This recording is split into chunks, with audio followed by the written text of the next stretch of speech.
There are moments in life that arrive quietly, not with fireworks, not with warnings, but with the soft, steady sound of rain against the pavement. And sometimes it's in these quiet moments that everything begins to change. On a cold, gray evening, Mark was walking home from work. The same path he took every day, the same thoughts he carried every night. He wasn't running from anything, but he wasn't moving toward much either. Life had drifted into a slow, gentle emptiness, the kind you don't notice until it starts to feel familiar. The rain had been falling for hours. Thin sheets of water slid across the sidewalks, turning the city lights into long, trembling reflections. Mark walked with his hands in his pockets, head slightly lowered, the footsteps of a man who wasn't in a hurry to arrive anywhere in particular. That was when he saw it. Something small, something dark, something almost swallowed by the rushing water near the drain. He might have walked right past it, if not for the way the streetlight flickered at that exact moment, casting a soft glow across the wet pavement. A wallet. Old. Worn. Edges frayed. Kind of object that held a story, even before anyone opened it. Mark hesitated. Maybe it belonged to a stranger who lived nearby. Maybe it had been lying there for days. But something about it, something about the longing he was beginning to feel inside, made him bend down and pick it up.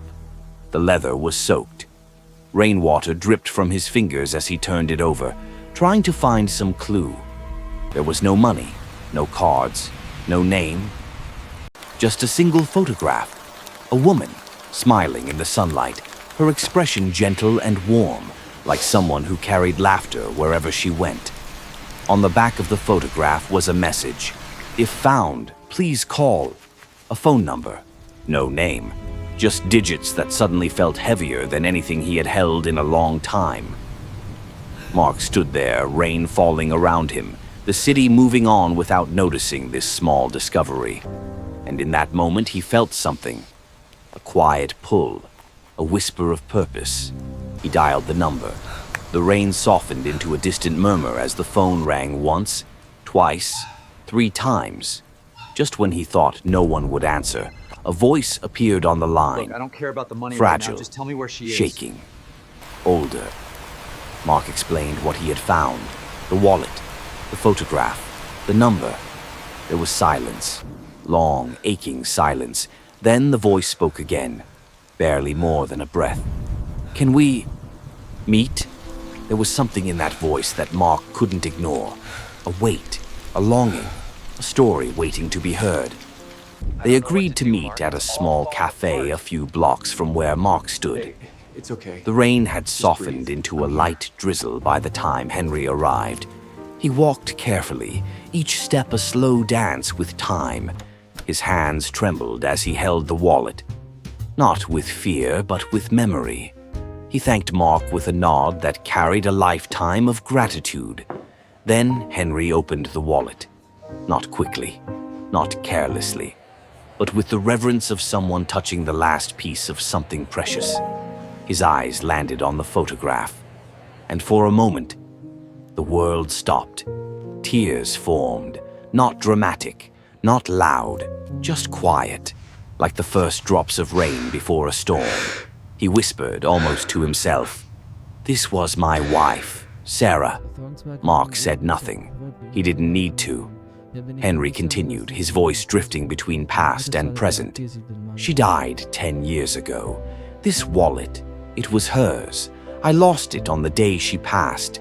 I searched everywhere, but I never found it." He paused, wiping a tear with the back of his hand. "And today is her birthday."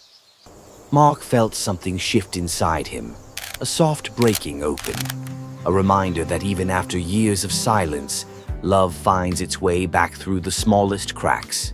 Henry told him about Sarah, how she loved warm mornings and wildflowers by the window, how she held laughter like a flame that could warm anyone who stood close enough. Are you serious? how she had a way of looking at him that made him feel like the world wasn't such a hard place after all. He spoke of her illness, of the days that grew heavy, of the nights he stayed awake counting breaths and holding on to hope that slipped through his fingers one day at a time.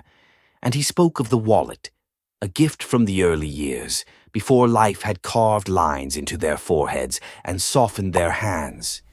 She kept that photo, he said softly, because she said it held the happiest light she'd ever seen. As Henry told his story, Mark realized something unexpected. That while this was a story about loss, it was also a story about love that refused to fade.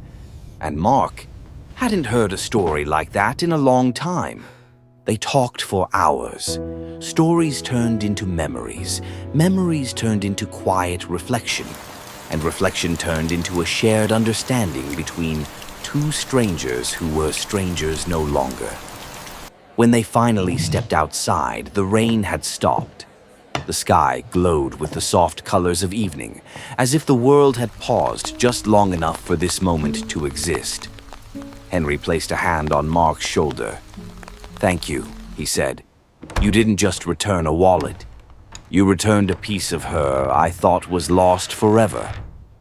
Mark watched Henry disappear down the street, wallet clutched gently in his hand, and for the first time in a long time, Mark felt something shift inside him.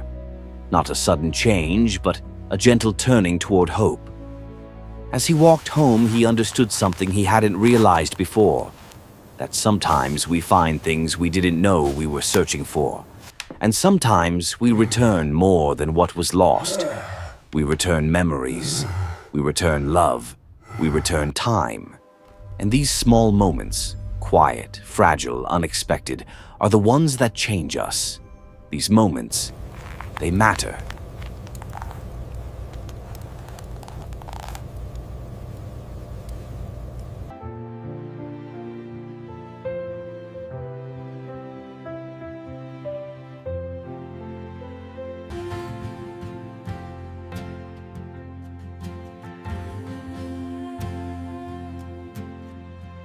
I missed you so much. Oh, Henry.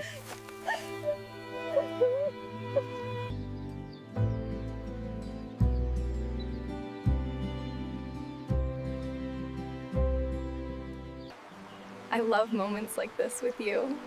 Me too. It feels perfect.